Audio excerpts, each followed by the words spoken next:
я не помню точно, когда это было, но это было лет 20 назад. Мы сидели на задних рядах, по-моему, драмтеатра, там был, наверное, концерт какой-то. И я, наверное, сидел рядом с кем-то из наших литераторов, там, писателей, а перед нами прямо вот там сидели там, две-три женщины, и в том числе, я еще ее не знал, сидела Прасковья Ивановна.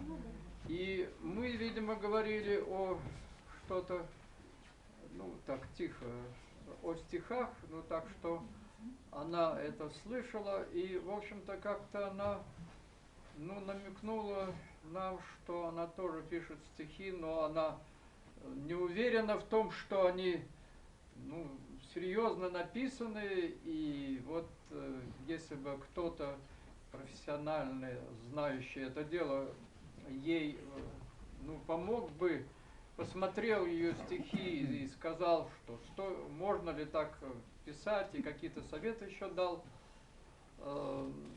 я ей шепнул, я говорю, ну, в принципе, вот я бы мог это сделать. По-моему, у нее был какой-то один, ну, может быть, первый сборничек, который она только, ну, держала при себе и никому там не показывала. Она мне его показала, и я, в общем, пробежал его, потому что они небольшие, тонкие, там 25-30 страниц.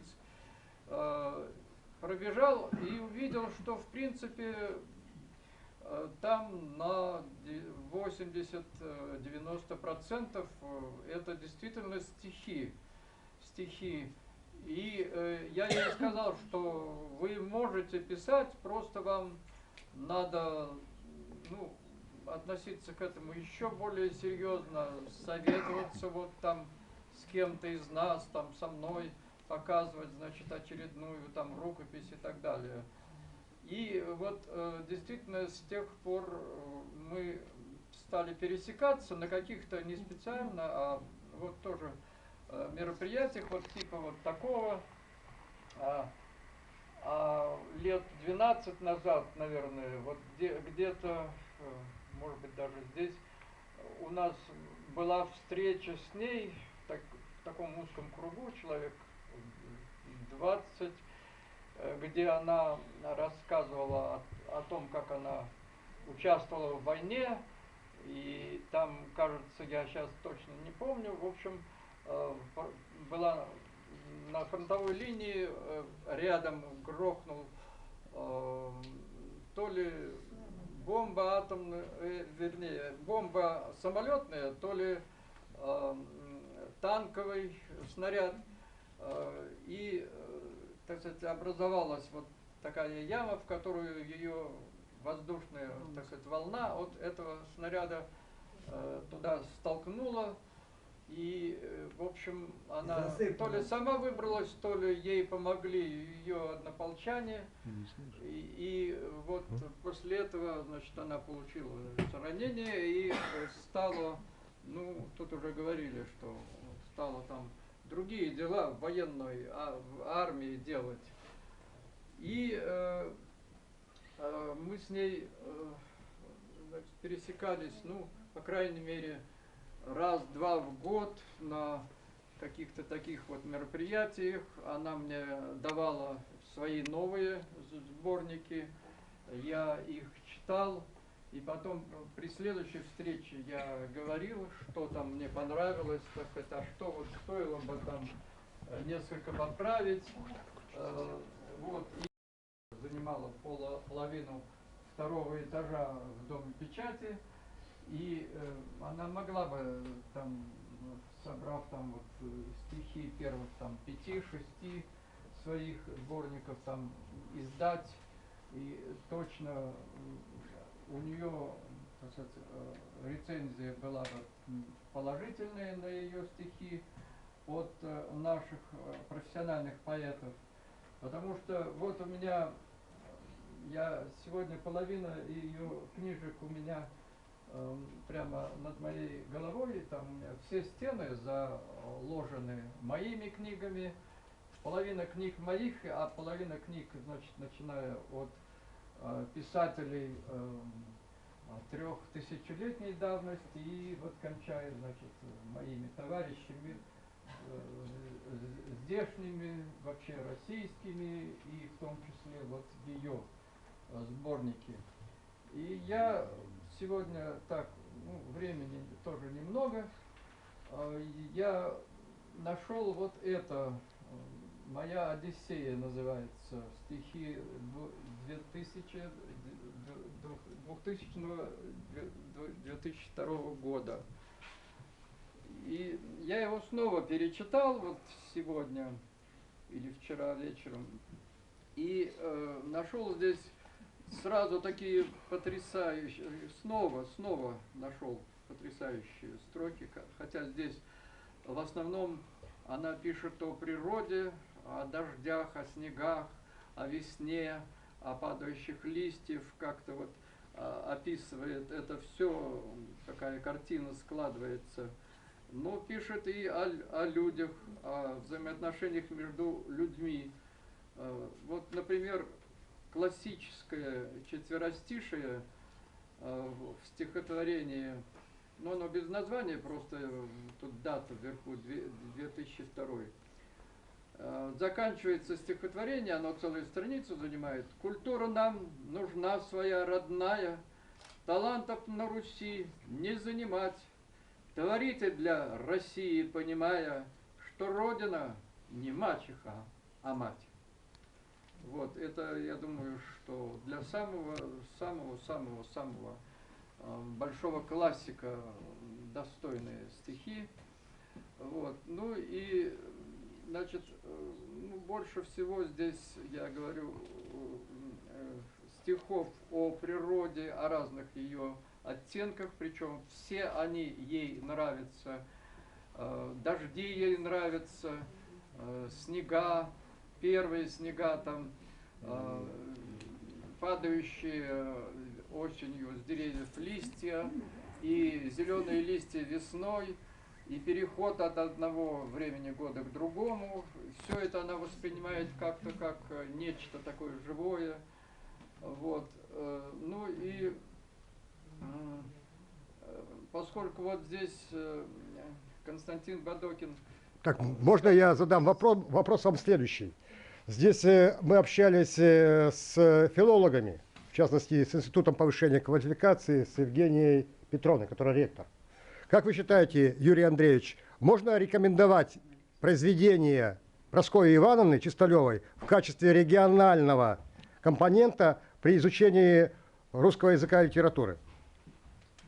Я прежде всего считаю, что нам надо добиваться, вот всем, кто связан с литературой, надо добиваться восстановления настоящего коми-книжного издательства, которое каким-то хитрым путем развалили 10 лет назад, и собрать из вот этих 13 тоненьких сборников один мощный классический сборник, который можно было бы изучать в школе, и он бы вошел как один так, из благодарю, брат. литературы. Благодарю, брат. Вот так вот. Все присоединяемся к этому. Да. Давайте аплодисментами. Потому что у нас страшно огромные деньги потрачены, например, на обустройство берега под парком.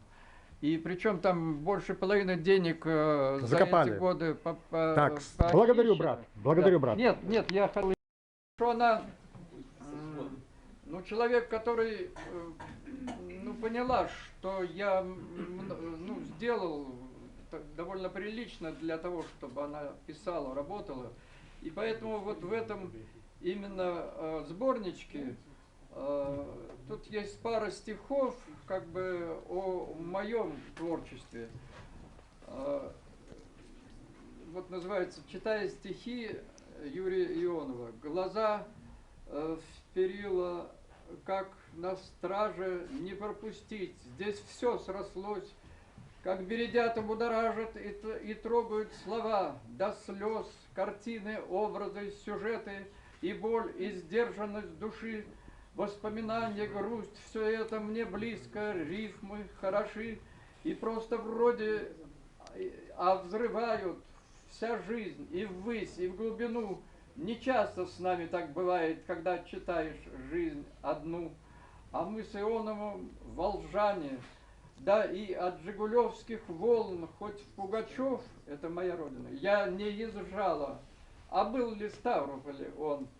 Ну, потом там дальше другие вещи, но она потом сравнивает мою работу на сплаве. Я после первого Московского института 3 года работал инженером сплава на Печоре, и однажды, когда на водометном катере ранней весной по большой воде мы плыли, наткнулись, да, сейчас заканчиваю, наткнулись на бревно, торчащее со дна. Меня столкнуло, я стоял на носу, надо было посмотреть, как там у нас зимние плоты, уже пора ли их тащить.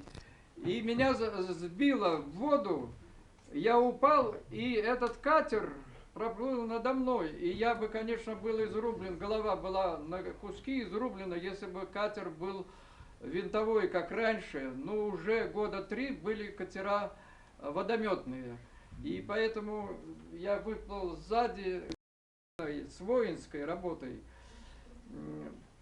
Поклон мой автору, спасибо за силу чувств, за свежесть слов, за растревоженность красивым и страшным в образах стихов. Какая жизнь, каков характер, стихи, что зеркало, рентген, свинцовость вод и белый катер, и дно утопших в вечный плен. Опасен сплав, а я не знала, и героичен, как война. Я на Великой воевала, и тут вскрик, всплеск и в пасти дна. С баграми, как войска Донского, я плачу, я потрясена. Свое у Репина Крамского Ионовым покорена. Совета ветеранов, еще регалии ваши, хорошему человеку и другу. Добрый вечер, уважаемые коллеги, друзья, соратники, почитатели Прасковьи Ивановны. Действительно, сегодня уникальное событие, и оно происходит благодаря одному человеку, вот Косте. Я сейчас вот начну с завершения тогда, потому что последние, будем говорить, да, и годы, и последние дни, так, вот, то есть вот Костя, я не знаю, он там ночевал, или не знаю как, или он так, она ему доверяла, он знал все. Вот надо это, вот, понимаете, вот. И вот в каждом деле нужен всегда человек. Вот этот человек был вот, для Прасковьи Ивановны именно вот Костя. Потому что вот все говорят, Костя, да, вот Костя, да, он мне звонил до последних дней, так это. А меня познакомила с Чисталевой Илья Петровна Бавракова. Я работал в министерстве, и вот в 96 году она пришла на прием, что нужна ей путевка в санаторий. Я буквально в течение 5 минут мы этот вопрос решили. Но вы знаете, что, Илья Петровна, мы 1,5 часа одном говорили. Говорили обо всем. И вот тогда она меня рассказала про Прасковью Ивановну. И мы с этого момента подружились с Ильей Петровной. Мы много провели мероприятий совместных, городских. И я как бы по меру дождь помогал. А потом мы встретились с Прасковьей Ивановной. И действительно это уникальный человек. Просто, может, уже много было сказано, я был дома, на мероприятиях, как говорится, встречались. И вот я Петровна и Прасковья Ивановна, они были настоящие друзья. Вот что такое друзья, коллеги, соратники, я не знаю, там, можно все такие сказать, это, они часто приходили к нашему городскому фонтану, садились, и вот они разговаривали, но очень много читали. Вот я не знаю, вот без чего они были уникальные люди, то есть вот это. Я когда подходил, мне кажется, уже вот, они все знают. И я просто хочу сказать, что я благодарен, что Илья Петровна меня познакомила с Прасковьей Ивановной, и то, что я с Ильей Петровной познакомился. И до последних дней вот я как бы дружил, встречался, знал до последнего момента. И благодаря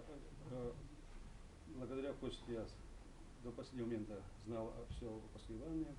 А Ева Петровна, когда вышла на пенсию, она пришла ко мне и говорит, надо мне оформить пенсию, потому что вот так получилось. Я не думал, что долго жить, я все бумаги свои раздала, все ордена, вот, чтобы ей получать пенсию как заслуженный работник Республики Коми. И вот это уникальные люди. Я благодарен, и сегодня вот, я вижу вот, практически большинство людей, с которыми мы живем в нашем городе, встречаемся на всех мероприятиях. Поэтому спасибо всем вам, что вы пришли. Спасибо, Костя. Все раз. Добрый вечер, друзья. Я не могу похвастаться тем, что я очень близко знал. Можно микрофон? Что я близко. Что так тихо говорю? Сейчас нормально. Я считаю, что главное, чтобы было видно человека, слышно это. Не все Вторая. слышат просто. Я не певец. Это может- Понятно, все понял. Значит, я хочу сказать вот что я ближе был знаком, конечно, с ее супругом уже, и даже после того, когда стал бывшим супругом, с Михаилом Чисталевым. Вот пример Чисталева и Прасковьи Ивановны, это знаете что? Это пример того, что женщина делает мужчину. Все-таки, что бы там ни говорили. Вот благодаря, во многом благодаря ей, я считаю, состоялся Прометей Ионыч. Вот они воевали. Он был артиллеристом. Он окончил пединститут. Случаем совершенно он попал, вот распределили его после института, пединститута, как математик, математический. Вот, про музыку толком ничего не знал. Он поступает работать в тот колледж, который тогда назывался музыкальным училищем. Там Прасковья Ивановна в значительной степени образовывает этого человека, я так считаю, потому что он там начал играть на баяне, она его увлекла самой грандиозной идеей, собственно говоря, которая сделала его биографию выдающейся. Она как-то обратила его внимание, профессиональное внимание, на фольклор. И он стал самым настоящим большим фольклористом. И случилось так, что он, Прометей Иванович, вот я узнал о нем, будучи где-то на 4-5 курсе консерватории, совершенно случайно. Я был знаком с человеком, который был руководителем его диссертации. Именно вот после появления его диссертации появились вот эти коминародные инструменты. Я, впрочем, сам я лично, вот, после почти полвека я живу в республике, можно сказать, вся жизнь у меня здесь, я не верю особенно-то в эти, что это там коми-музыкальные инструменты. Я вообще считаю, что все три слова не очень точные. Ни коми, ни музыкальные, ни инструменты. Но был среди них один инструмент, который действительно национальный, и который, к сожалению, получил наименьшее развитие, потому что его труднее сделать. Я говорю о сигутке. Это, безусловно, интересный инструмент.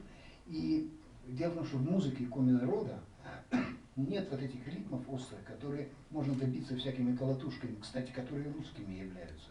Вот.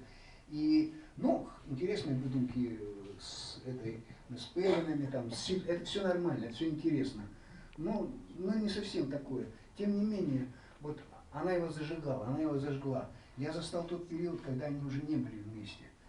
И он о ней никогда не упоминал, мы очень много разговаривали. Я знал другую жену, я знал его первого вот этого сына, единственного. Прометей Ионыч умер на руках этого человека, а сам Леня, в общем, тоже у него такая трагическая, я считаю, судьба. Он тоже учился в нашем училище, ушел, потом стал медицинский институт кончил, потом переучился или доучился на психиатра и так далее. Это была очень интересная личность. А потом он занялся бизнесом, переехал в Москву.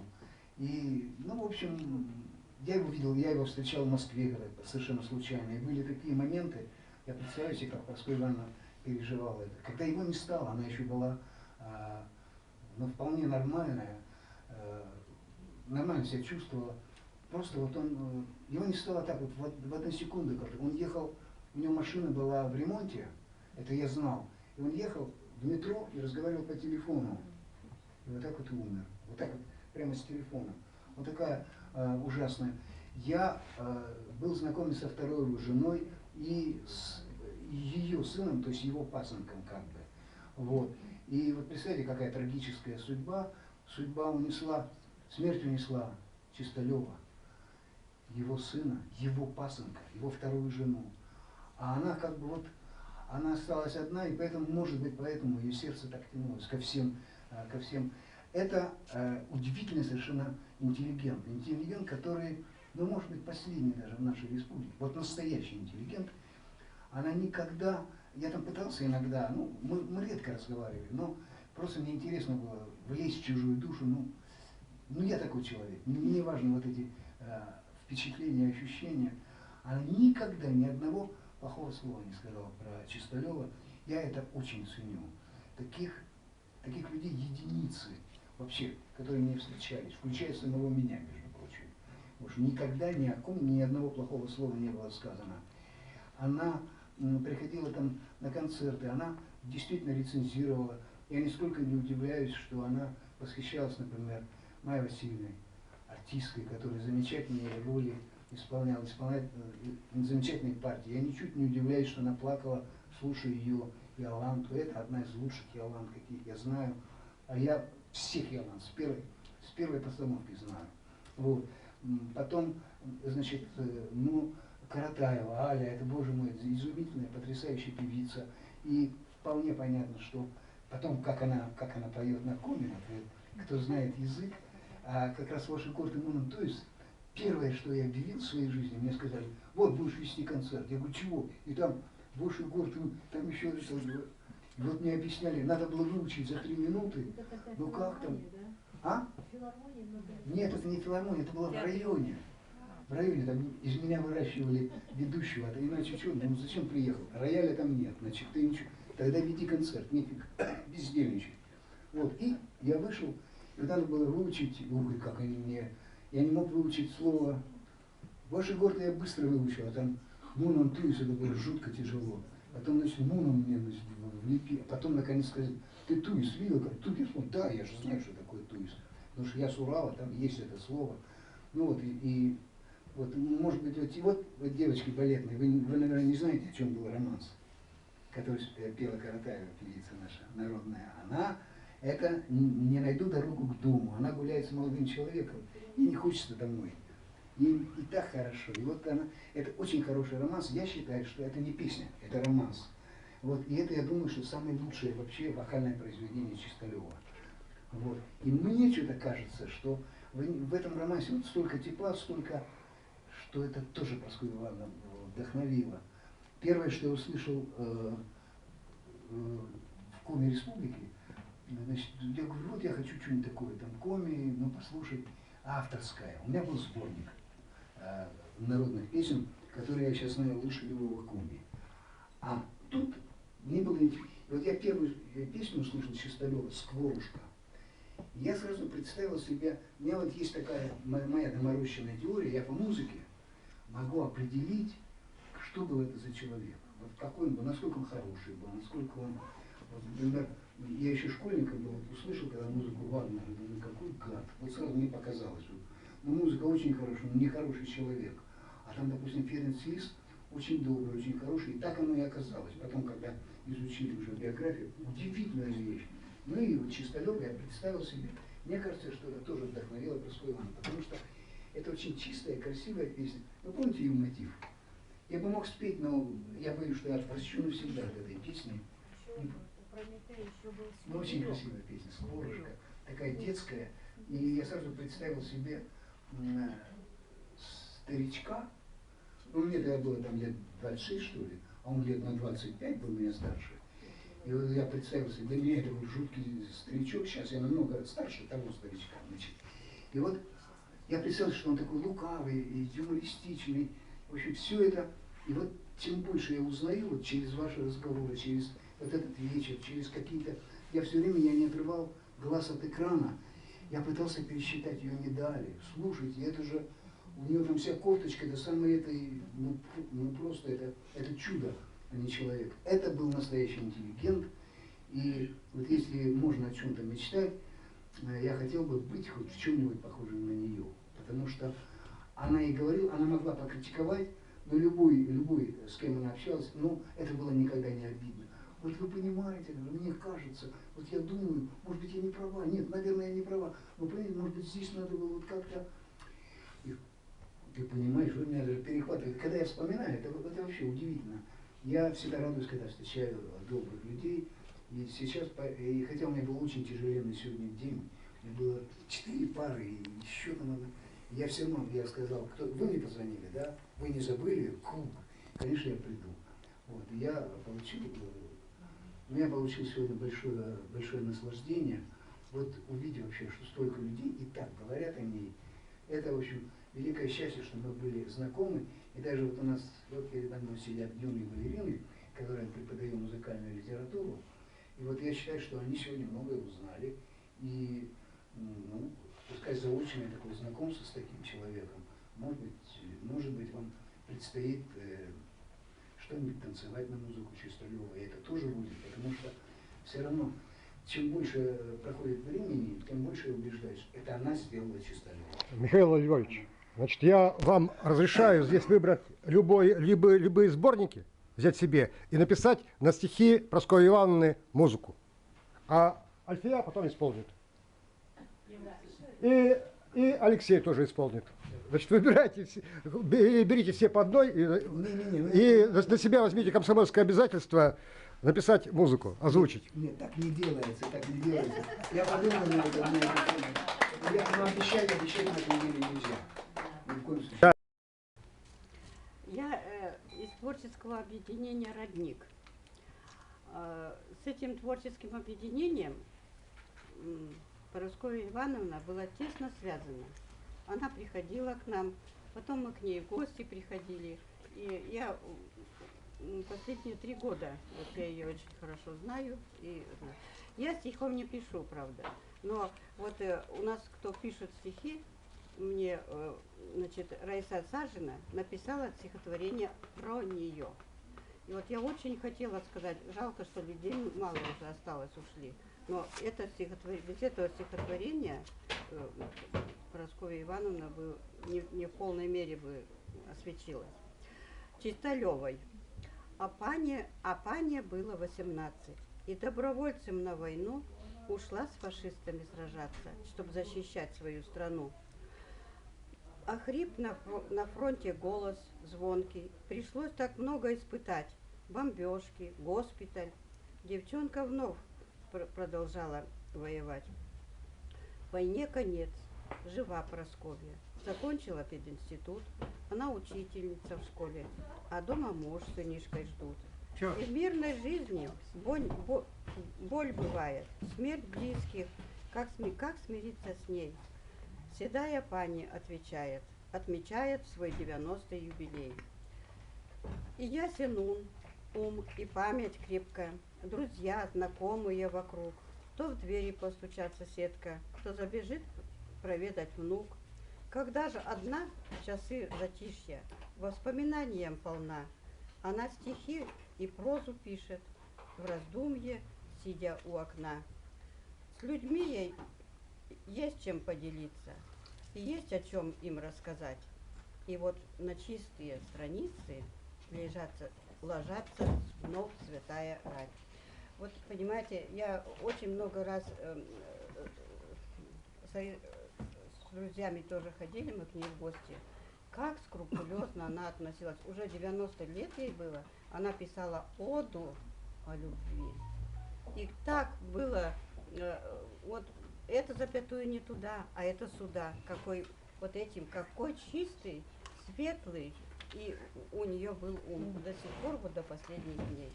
Я очень рада, что столько много людей здесь еще ее вспоминают и знают, но жалко, что дети, вот ушли молодежь, можно было ей тоже почитать стихи. Спасибо большое. Вам спасибо. Я Костя.